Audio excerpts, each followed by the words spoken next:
नमस्कार, बहुत स्वागत है आपका। टीवी 100 देख रहे हैं आप। आपके साथ मैं हूं स्वीटी दीक्षित और बंगाल ट्रेलर यूपी क्लाइमैक्स। जी हां, पश्चिम बंगाल की सियासत में आया है भूचाल। अब उत्तर प्रदेश की राजनीति में हलचल पैदा कर रहा है। ममता बनर्जी का मजबूत किला ढह गया और इसके साथ ही पीएम मोदी और सीएम योगी का आत्मविश्वास 7वें आसमान पर पहुंच गया है।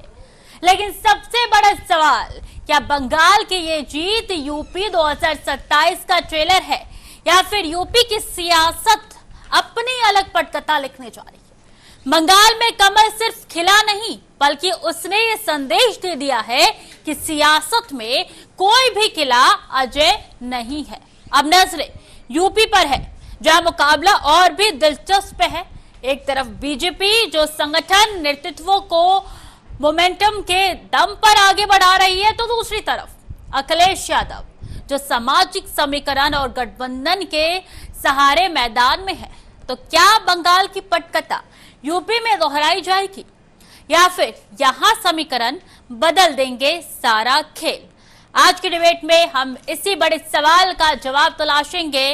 बंगाल फतेह की बात करेंगे और क्या यूपी में भी कमल की रहा है। लेकिन सबसे पहले इस रिपोर्ट को देखिए।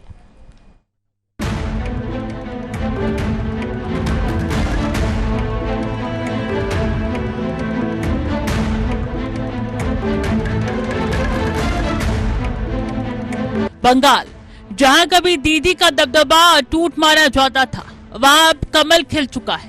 ये सिर्फ सत्ता परिवर्तन नहीं, बल्कि सियासी माइंडसेट में बड़ा बदलाव है। इस जीत ने बीजेपी को नया नैरेटिव दिया है कि मजबूत संगठन, आक्रामक कैंपेन और लीडरशिप का चेहरा किसी भी मजबूत किले को गिरा सकता है।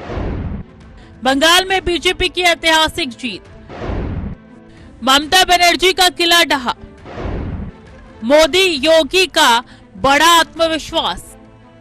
अब नजरें टिकी है उत्तर प्रदेश पर, जहां 2027 का चुनाव देश की सियासत की दिशा तय करेगा। यहाँ बीजेपी के सामने बड़ा चेहरा अखिलेश यादव है, जो लगातार सामाजिक समीकरण और गठबंधन की राजनीति पर भरोसा कर रही है। लेकिन सवाल यह है, क्या बंगाल मॉडल यूपी में फिट बैठेगा? बंगाल में बीजेपी ने लोकल मुद्दों के साथ नेतृत्व और राष्ट्रवाद का मिश्रण पेश किया, जबकि यूपी में जातीय समीकरण, स्थानीय मुद्दे और गठबंधन की राजनीति अब भी बेहद अहम फैक्टर है। 2027 पर अब सीधी नजर, क्या बंगाल मॉडल यूपी में चलेगा? बीजेपी वर्सेस सपा सीधा मुकाबला। योगी सरकार की सरकार विकास और कानून व्यवस्था के मुद्दों पर पहले ही आक्रामक मोड में है, तो वहीं अखिलेश यादव युवाओं, किसानों और पिछड़े वर्गों के जरिए अपनी जमीन मजबूत करने में जुटे हैं। यानी मुकाबला साफ है, एक तरफ संगठन और नेतृत्व का भरोसा, तो दूसरी तरफ सामाजिक समीकरण और गठबंधन की ताकत। क्या दोहराई जाएगी बंगाल कहानी? तो क्या बंगाल की जीत यूपी में भी कमल खिलाएगी या फिर यूपी की जमीन पर समीकरण बदल देंगे खेल? फिलहाल सियासत पूरी तरीके से गर्मा चुकी है, रणनीतियां तैयार हो रही है और 2027 का महासंग्राम अब दूर नहीं।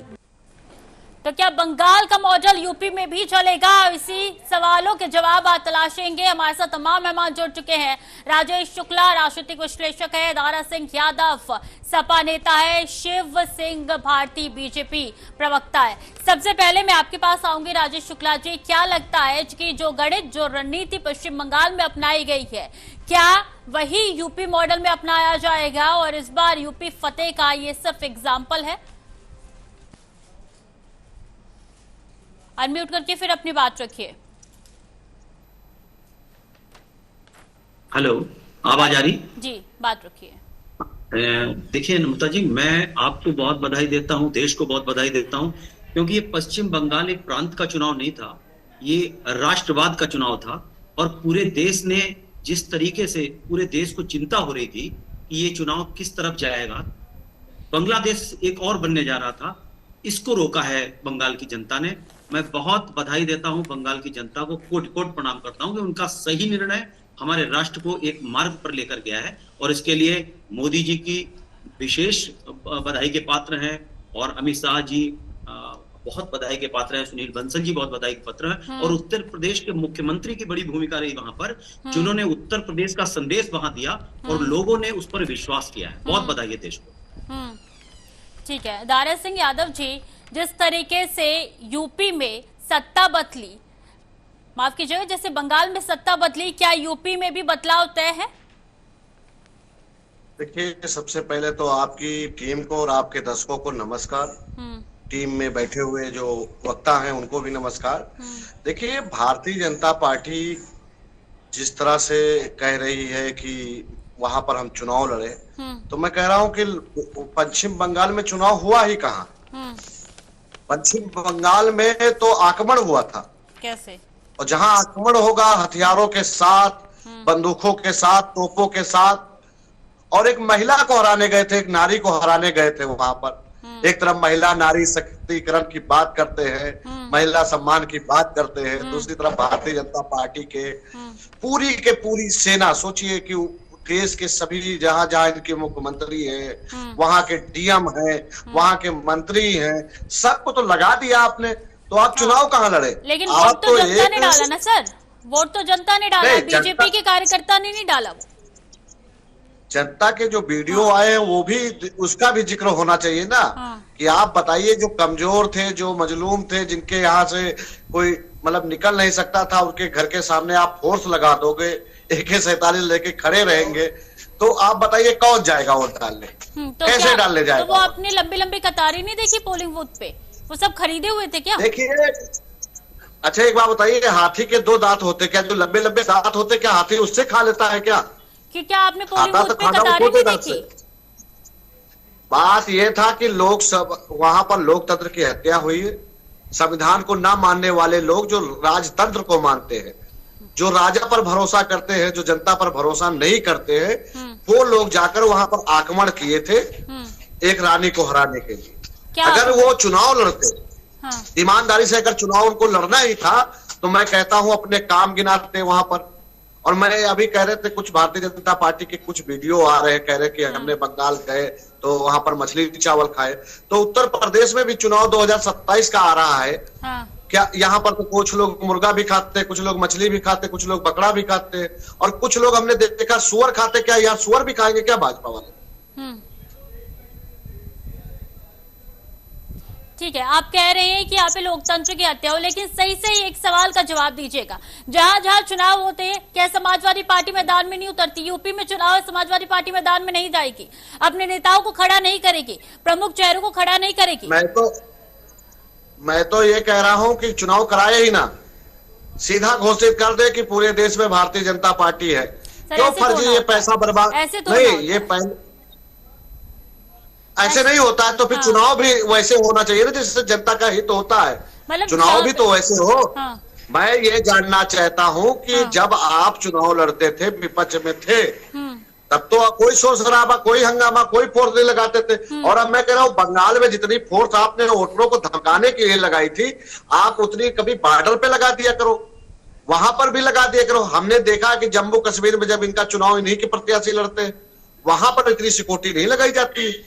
बात यह है कि जहां पर भारतीय जनता पार्टी को लगता है कि मैं पूरी तरह से हार रहा हूं, मुझे जनता वहां की नहीं स्वीकार कर रही, वो वहां पर पूरा दल बल लेकर, बंदूक, तोपे, बंदूक सब लेकर पहुंच जाते हैं।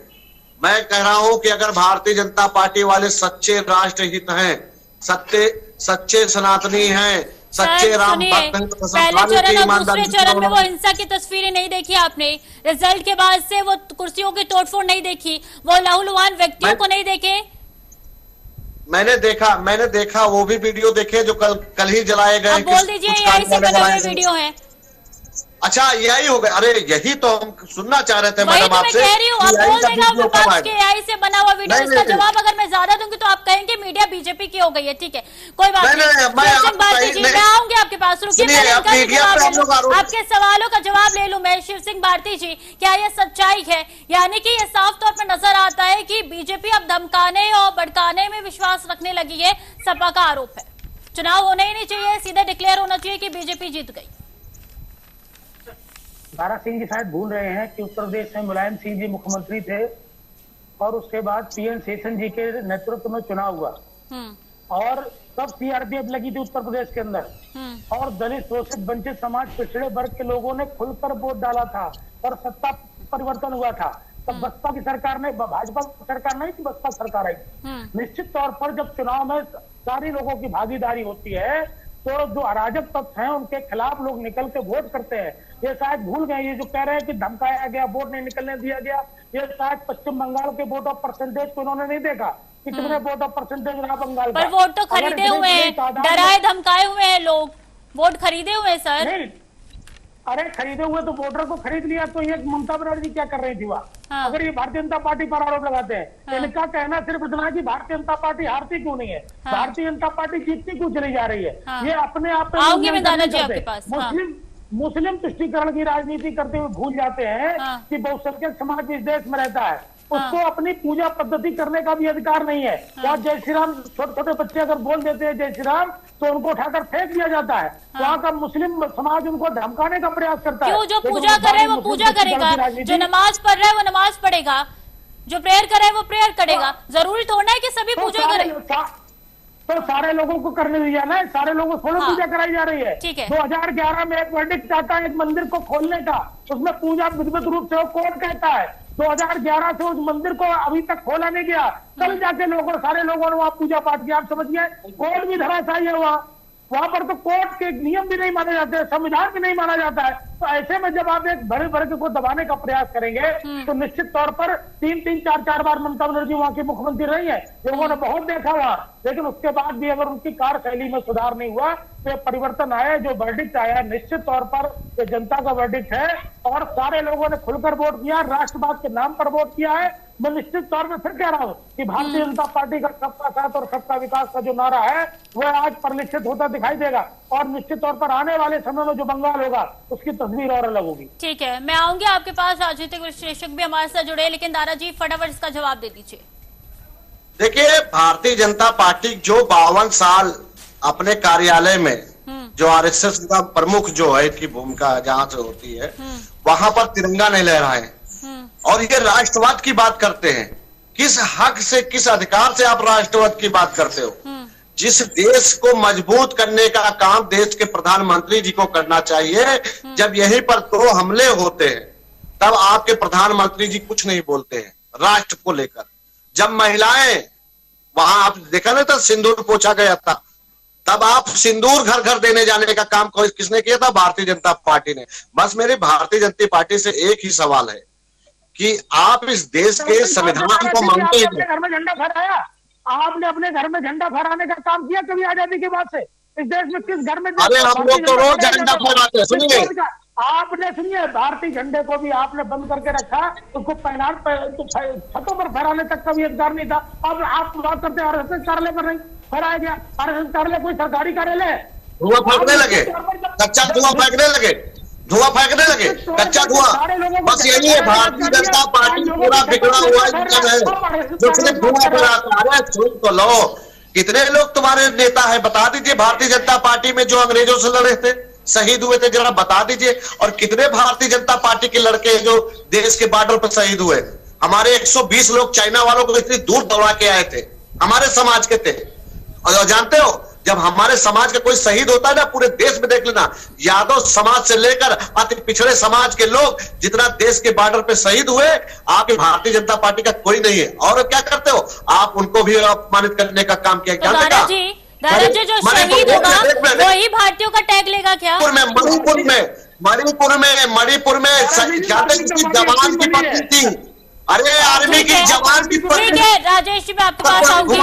ठीक है राजेश जी, जो इल्जाम लगाए जा रहे हैं, जिस तरीके से जीत बीजेपी ने हासिल की है, आप तो ना सपा की तरफ से है ना बीजेपी की तरफ से है, सच्चाई बताइएगा। देख लो, ये देख लीजिए इनके संस्कार। ठीक है, मैं आऊंगी दारा जी आपके पास, सच्चाई बताइएगा राजेश जी। ये है इनका राष्ट्रवाद, ये इनका देशवाद प्रेम है, ये राष्ट्रवाद है आपका।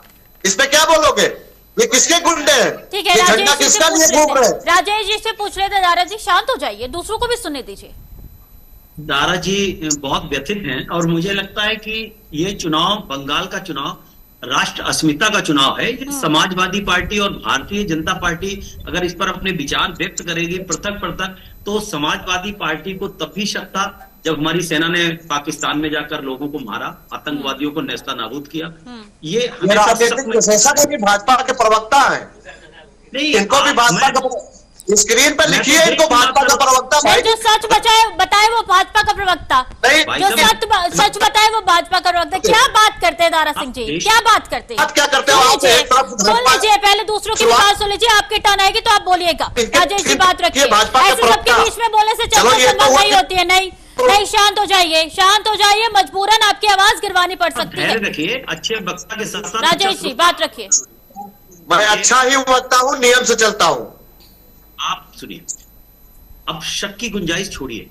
अगर आप सेना पे संदेह करेंगे, आप चुनाव आयोग पर संदेह करेंगे। अभी आपने कहा कि बंगाल की जनता बिक गई, ये तो बहुत बड़ा अपमान है बंगाल की जनता का। अभी उन्होंने देखा वही भाषा आ गई। मैं कह रहा हूँ राजनीतिक विशेषज्ञ से कौन सेना का वही चीज छोटे बच्चों की तरह एक बात पकड़ के बैठ गए हैं। सर क्या बात कर रहे हैं आप? जनता बिक गई। अब यूपी में मान लीजिए बीजेपी जीत गई तो आप कहेंगे कि जनता बिक गई। दिल्ली में आम आदमी पार्टी जीत जाती तो क्या आम आदमी पार्टी को जनता ने खरीदा था? नहीं, सुनना चाहिए भाई। जो ये झूठ बोलेंगे कब तक झूठ? तो आपकी टर्न आएगी, आप बोलिएगा ना। मैं आपको समय दूंगी, समय ना दूं तो बताइएगा। आपकी टर्न आएगी, आप बोलिएगा, दूसरों को भी बोलने दीजिए। सर ऐसे डिबेट नहीं होती है। नहीं, सुन चुके 10 साल से सुनना हो भाई, 10 साल। पूरी बात सुन लीजिए, 30 सेकंड का वक्त दे रही हूँ, शांत हो जाइए। बात रखिए राजेश जी। महिलाओं को सुरक्षा कब मिलेंगे? 15 लाख कब मिलेंगे? गैस के रेट कब होंगे? दारा जी आप ही बोल लीजिए, बाकी लोगों का मुंह बंद रहेगा। आप ही बोल लीजिए, जब दूसरों को बोलने का मौका ही नहीं दे रहे। सुनिए, आप ही बोल लीजिए फिर। डिबेट इस तरह नहीं होती सर, इतने बड़े हो गए। चुनाव जीत जाते हो, वहाँ चाहे लाशें पड़ी रहे, शांत हो जाइए दारा जी। कोई मतलब नहीं।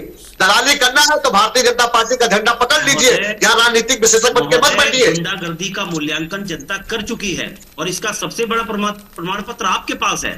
आपसे ज्यादा गुंडे किसी के पास नहीं थे।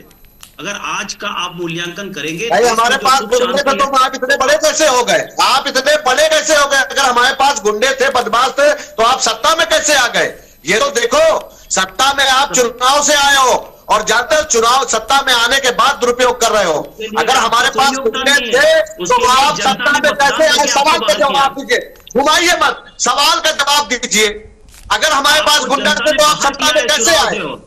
और उतनी बुरी तरीके से बाहर किया है कि आप लालायित हैं दोबारा आने के लिए। उत्तर प्रदेश बहुत बड़ा निर्णय लेकर आ रहा है, तैयार रहिए। अगर उत्तर प्रदेश बदलाव करने जा रहा है, दलालों की दुकान बंद करने जा रहा है। इससे आपको कुछ हासिल होने वाला नहीं। देश राष्ट्र भक्ति के साथ चलने वाला है, एक छोटी सी सोच के साथ चलने वाला नहीं है कि हम पाकिस्तान यही पता चल भारतीय जनता पार्टी के दो प्रवक्ता बैठे, कभी जवाब नहीं दे पा रहे हो। ये सब देश दो प्रवक्ता बैठे, जवाब नहीं दे पा रहे हो। जो हमारा सवाल है कि क्या सच में बंगाल में चुनाव लड़े हो आप लोग? मेरा एक सवाल छोटा सा, नहीं चुनाव लड़े हो और जनता ने वोट दिया, इतना बड़ा प्रतिशत में मतदान हुआ, ये आपने किसी के गर्दन पे तलवार रख दो और कह दो हम जीत गए। वाह, तालियां आप लोगों के लिए। ठीक है, सुनिए दारा सिंह जी, इंसान का अपना वजूद नहीं होता, इंसान का अपना वजूद नहीं होता। आपके कोई गर्दन पे तलवार रखेगा और आप कहेगा बीजेपी को वोट दो, आप दे देंगे? आपको कैसे वोट कोई दे देगा? क्यों दे देगा? आप दे देंगे। आपके गर्दन पे तलवार रखेगा, बीजेपी को वोट दो, आप दे देंगे? आप बीजेपी को वोट दे देंगे गर्दन पे तलवार रखकर? ना तुमने देश की रक्षा कर पाए, ना महंगाई कम कर पाए। सर आप चाहते हैं कि लोग आपके सवालों का जवाब दे, लेकिन आप मेरे सवालों का जवाब नहीं दे पा रहे। ऐसे डिबेट संभव नहीं हो पाएगी। एक मिनट दारा सिंह जी, सुनिए मेरी बात। आप कह रहे हैं कि गर्दन पे तलवार रख के वोट मांगते हैं और वोट मिल जाता है, तो आपकी गर्दन पे कोई तलवार रखेगा और कहेगा बीजेपी को वोट दो, आप दे देंगे? मैं तो मरना पसंद करूंगा। तो बस बाकी लोगों का भी वजूद है। ये सुनिए, ये 20 है, ये 20 सेंचुरी है, यहाँ पे दूसरों का नहीं सुना जाता। ये 20 सेंचुरी है, लोगों का खुद का वजूद है, खुद का वजूद है। ठीक है शिव जी, बात रखिए अपनी। अरे ये गंभीर बीमारी होगा, इनको खाड़ फेंको, नहीं ये पूरा देश बेच डालेंगे। और ये लोग जो फर्जी यहाँ पर बैठ, ये फर्जी प्रवक्ता बन के जो बैठे हुए हैं, ये कुछ नहीं कर सकते, नौकरी नहीं दिला सकते। दारा जी शांत हो जाए, दूसरों को भी बोलने का मौका दीजिए। शिव जी। दारा सिंह जी नौकरी भी दिलाते रहे होंगे मुझे लग रहा है, और इनकी ये जो डिबेट है ये रिकॉर्ड कर लेनी चाहिए। 27 में भी यही बोलते आपको मिलेंगे। और निश्चित तौर पर आप बंगाल की जनता कह रहे हैं कि गर्दन में तलवार रख दी। बंगाल अपनी असीमिता को बचाने के लिए 47 से पहले से लड़ रहा है। आप कैसे फिर बोले आप बीच में? सर ऐसे नहीं होती ना सर डिबेट। सुन लीजिए दूसरों का। सुनिए ना, आप सुन लीजिए। बंगाल अपनी असीमिता के लिए आज से नहीं लड़ा। आप बंगाल का इतिहास देख लीजिए। आपने देखिए, आप वहां कुछ नहीं थे बंगाल में। बंगाल जो आपको टीस मार रहा है ना, आपको लग रहा था दिल्ली के भाग से टिकट टूटेगा, बंगाल भारतीय जनता पार्टी हारेगी, ममता बनर्जी मुख्यमंत्री बनेंगी। तो उत्तर प्रदेश में जो आप जिनका तस्वीर पीछे लगाए हैं अखिलेश यादव जी, जिनको आप 27 का सत्ताधीश घोषित कर दिए हैं। सत्ताधीश होता है, सत्ताधीश होता है। यहाँ सेवा करने के लिए राजनीति करने लोग आए हैं। वो प्रधानमंत्री 130 करोड़ लोगों को संबोधित करते हैं, कहते मैं भारत की जनता के सेवक हूँ। वो कह रहे 27 से सत्ताधीश है। शब्दों का फर्क है, समझिए तारा सिंह जी। देश के लिए भारतीय जनता पार्टी ने क्या किया है। पश्चिम बंगाल सुनिए, गंगोत्री से लेकर गंगा सागर तक जितने राज्य जाते हैं उन राज्यों में भारतीय जनता पार्टी की सरकार है। और सारे लोगों ने देखा किस तरह भारतीय जनता पार्टी ने जनता के लिए काम किया, देश का मान सम्मान। 5 साल के बच्चे से पूछोगे तो भारतीय जनता पार्टी को गुंडा की पार्टी बताएगी, बलात्कारियों को सम्मानित करने वाली पार्टी बताएगी, देश के साथ गद्दारी करने वाली पार्टी बताएगी, वैक्सीन से चंदा लेने वाली पार्टी बताएगी, अभी स्मार्ट मीटर पे चंदा लेने वाली पार्टी बताएगी, देश को बेचने वाली पार्टी बताएगी। अरे तुम क्या बात करते हो? बरसात से बचने की औकात नहीं समाजवादी गुलामी आगे। ठीक है, आप दोनों ने अपनी बात रख ली, शांत हो जाइए। क्या लगता है राजेश जी, जो स्ट्रेटेजी बीजेपी ने पश्चिम बंगाल पे आजमाई है, इस बार पहली बार सरकार बनी है, क्या उससे अलग हट के यूपी में आजमाने जा रही है? राजेश जी देखिए, ये बड़े सौभाग्य की बात है कि 1977 के बाद पहली बार आज कोई राष्ट्रीय पार्टी आई है जो बंगाल में जिसने शासन संभाला है। और क्षेत्रीय दलों से जो राष्ट्र को नुकसान हो रहा है, ये भी सोचना चाहिए इन लोगों को। ये छोटी छोटी पार्टियां राष्ट्र हित कभी नहीं कर सकती। जो राष्ट्रीय पार्टियां हैं उन्हीं से अपेक्षा करनी चाहिए, चाहे वो देश की सुरक्षा की बात हो, चाहे अंदर की बात हो।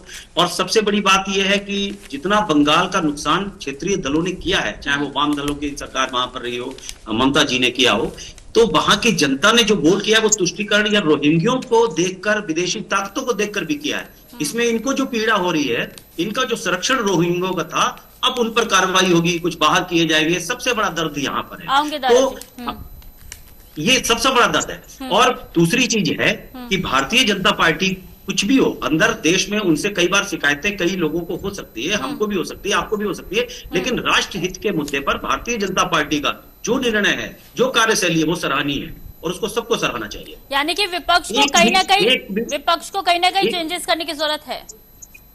क्यों नहीं, अपना सोचे। एक भी आतंकवादी हमला नहीं, आतंकवादियों ने अगर कोई कुछ दुसाहस किया उसका कठोर जवाब। पहलगांव पुलवामा क्या था? ये पहलगांव पुलवामा में क्या हुआ था? ये दोनों जगह जो घटना हुई, ये क्या है? ये क्या था? फूल बरसाए गए थे? क्या गजब भाई! मैं कह रहा हूँ भारतीय जनता पार्टी का प्रवक्ता घोषित करिए ना।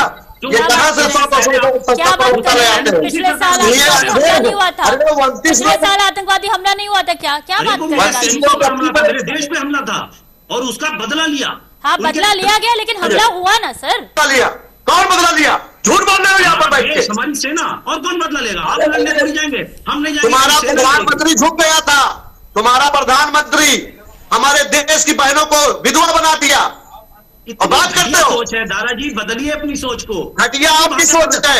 आप भारतीय जनता पार्टी के प्रवक्ता बनते हैं राजनीतिक। ठीक है राजेश जी, ठीक है दादाजी, सुन लीजिए। इतना ज्यादा अग्रेसिव मत होइए, या इतना ज्यादा अग्रेसिव मत होइए दादाजी, सुन लीजिए। 5,000 रुपए दूसरों को भी बोलने का मौका दीजिए। ठीक है दादाजी, मान लिया कि बीजेपी ने अपने कंडे अपनाया, इसलिए बंगाल चुनाव जीता है, और आप कह रहे हैं कि मेरा सवाल सुन लीजिए पहले, फिर अपना जवाब दीजिएगा। मेरे को कंप्लीट कर लीजिए। यहाँ बोलना भाई और बहनों आए बात करने। सुन लीजिए, पूरा डाटा बोलना होगा वो बोलेंगे, आप भी नहीं रोक सकते ना मैं रोक सकती हूँ। उनको जो बोलना होगा वो बोलेंगे। सुनिए मेरी बात। आप कह रहे हैं कि अरे ये बताइए, देखिए आप ही बोल लीजिए, आप ही कर लीजिए, आप ही कर लीजिए डिबेट। सोचिए, दो इतनी बड़ी घटना हो गई, कितनी जगह दंगा हो गया, कितनी जगह बलात्कार हो गए, कितनी जगह हत्या हो गई, और क्या कह रहे राजनीतिक दल पर वो तो उनका चापलूसी करने में शुरू। अरे ले लो सरसों का तेल, जाओ लगाओ सबके भाजपा के विधायकों पे। यहाँ देश हमारा बर्बाद हो रहा, महंगाई है, रोज आत्महत्या कर रहे हैं लोग, इनसे कोई मतलब नहीं। जानते क्या क्यों नहीं मतलब? तुम्हारा पेट भरा है इसलिए तुमको सब कुछ हरा हरा दिख रहा है, समझ गए? क्योंकि भारतीय जनता पार्टी की तरफ से तुमको भी लिफाफा आ रहा, राजनीतिक विशेषज्ञ बन के बैठे। आप डिबेट में भूखे आए हैं, बिना खाना खाए आए हैं आप डिबेट में। लॉजिक बात कीजिए भाई, लॉजिक बात मेरी, आप सवाल ही नहीं सुन रहे सर, आप अपना जवाब देने जा रहे हैं, ऐसा लग रहा है टीवी के एंकर आप ही हो गए हैं। आप ही दोनों से सवाल पूछ लीजिए, फिर हम तो बैठ ही जाते हैं यहाँ पे। सुन लीजिए, अब ध्यान से सुनिएगा। 15 साल की सत्ता को बीजेपी ने हटाया पश्चिम बंगाल से, क्या इस बार, सुन लीजिए मेरी बात, सुन लीजिए सर, मेरे को तो सुन लीजिए आप, और 10 साल बाद अगर बीजेपी हटती है यूपी में, तभी भी आप यही कहेंगे कि गर्दन पे तलवार रख के सपा ने तमाम लोगों से वोट मांगा था? अगर सपा की सरकार आई तो वो चले गए हैं, डिबेट छोड़कर चले गए। ठीक है शिव जी, फिर आप, हाँ, क्या क्या प्लान है यूपी में इस बार शिव जी? मैंने पहले ही कहा, ये जिस तरह की इनकी भाषा है, हाँ। ये अपनी भाषा सुधारने का प्रयास करें। निश्चित तौर पर भारतीय जनता पार्टी की सरकार कहाँ बनी कहाँ बनेगी अलग विषय है। अगर उत्तर प्रदेश में 27 का चुनाव है और अखिलेश यादव को लग, मैं तो कह रहा हूँ वो 27 से सत्ताधीश उनको घोषित कर दिया है, सत्ताधीश बना दिया उनको। और आप समझिए कि राजनीति सेवा करने के लिए होती है, भारतीय जनता पार्टी का एक एक कार्यकर्ता, एक एक विधायक, सांसद सेवा करने के लिए आता है। निश्चित तौर पर आप बताइए, इतने सालों में कौन सा घोटाला किस विधायक, सांसद और मंत्री ने किया है? निश्चित तौर पर जब आपका मन का भाव ठीक होगा तो जनता भी आपको स्वीकार करने का काम करती है। अगर भाव की राजनीति करेंगे तो जनता बहुत बड़ी होती है और तमाम तरह की विचारधाराएं काम करती हैं, ऐसे ही कोई स्वीकार नहीं कर लेता। अगर भारतीय जनता पार्टी को देश के जनमानस ने स्वीकार किया है तो निश्चित तौर पर भारतीय जनता पार्टी नीतियों के कारण किया होगा। लेकिन अगर यह बात अखिलेश यादव और इन जैसे प्रवक्ताओं को समझ में नहीं आती और जो उनकी भाषा है कि खदेड़ देंगे, भगा देंगे, यहाँ बोले वहां बोले, अरे वो तो बोलेंगे ही, पश्चिम बंगाल में बोले, उत्तर प्रदेश में ही बोलेंगे। और निश्चित तौर पर मानिए कि अभी भी बाबा की सरकार यहाँ पर है, माननीय योगी आदित्यनाथ मुख्यमंत्री के तौर पर बैठे, लेकिन ये भूल जाते हैं, ये समझते नहीं है। उनको लगता है कि नहीं अखिलेश यादव जी बस मुख्यमंत्री बनने वाले हैं, और जैसे ही मुख्यमंत्री बनेंगे, मुख्यमंत्री बनने के बाद जैसे तृणमूल कांग्रेस के लोग कह रहे थे वहां पर, ममता के गुंडे जब बखान कर रहे थे कि 4 तारीख के बाद देखेंगे कौन यहाँ रहता है, कौन सीआरपीएफ बचती है, भारतीय जनता पार्टी कार्यकर्ताओं कौन बचाएगा, इस तरह धमकाने का प्रयास कर रहे थे। इस तरह से दारा सिंह जैसे प्रवक्ता धमकाने का काम कर रहे हैं, कोशिश कर रहे हैं। लेकिन निश्चित तौर पर मानिए कि देश में मोदी जी और प्रदेश में योगी जी बैठे, सब ठीक कर दिए जाएंगे और सब ठीक हो भी जाएंगे। तो बिल्कुल अब देखना होगा ना कि बंगाल में सरकार बनने के बाद कितना ठीक होता है। लेकिन अगर राजेश जी गौर किया जाए तो विपक्षी दलों को क्या क्या और किन किन चीजों पर सुधार की जरूरत है, जिसके बाद से वो अब एक एक करके तमाम राज्यों में मात करते हुए नजर आ रही है। देखिए, विपक्ष का सबसे बड़ा जो कमजोर फार्मूला है, इनको पता नहीं क्यों आज भी लग रहा है कि हम पाकिस्तान, हम मुसलमान, हम इंशाअल्लाह करके, ममता जी ने बोला था ना इंशाअल्लाह। अगर आप इसको चुनाव को देख लीजिए, वाम दल साफ, कांग्रेस भी साफ, और जिन ने सनातन का विरोध किया वो सब साफ। तो जिनने भी राम पर संदेह किया, जिन्होंने सनातन पर संदेह किया, इनको हमारी राष्ट्रधारा से जुड़ना पड़ेगा, हमारे भारतीय व्यवस्था से जुड़ना पड़ेगा और अपने देश के लिए अच्छा सोचना पड़ेगा। अब अभी देखिए, आपके जो ये प्रवक्ता बोल रहे थे दारा सिंह जी, इनकी बात में क्या था? पहले तो आप विनम्र ही नहीं है, आप अपनी बात को ठीक से कह नहीं पा रहे हैं, आप धमका रहे हैं बैठकर कि ऐसा नहीं, ऐसा हो गया, पुलवामा हो गया। किस विषय पर चर्चा है? चर्चा है बंगाल चुनाव जीता, क्यों जीता और इसके क्या परिणाम अच्छे और वैसे होंगे, क्या आपकी कमियां नहीं? आप आत्ममूल्यांकन नहीं कर रहे हैं कि आपने क्या क्या गलत किया, आपने क्यों रोहिंग्यों का समर्थन किया वहां पर, क्यों आप विदेशी ताकतों की गोद में बैठ गए जाकर? देश सब कुछ जान रहा है और इस देश की जनता ना बिकाऊ है ना आपके धमकाने में आ रही है। जब यहाँ पर आपको सीटें मिल गई 35-36, तब तो आपने नहीं कहा कि ईवीएम हैक हो गई और यहाँ पर तलवारें रखकर चुनाव लड़ लिया। सारा कुछ ईमानदार था, चुनाव आयोग भी ईमानदार था। अब वहां पर जब चुनाव जीत लिया है तब आपको चुनाव आयोग बेईमान लग रहा है, आपको जितने केंद्रीय बल हैं वो बेईमान लग रहे हैं, आपको बंगाल की जनता बेईमान लग रही है, बिकी हुई जनता लग रही है। मैं तो कह रहा हूं कि इनको भेजिए बंगाल में और 5-4 बंगाली भाइयों से मिलवाइए, वो इनको जवाब देंगे कि कौन बिकाऊ है कौन नहीं है।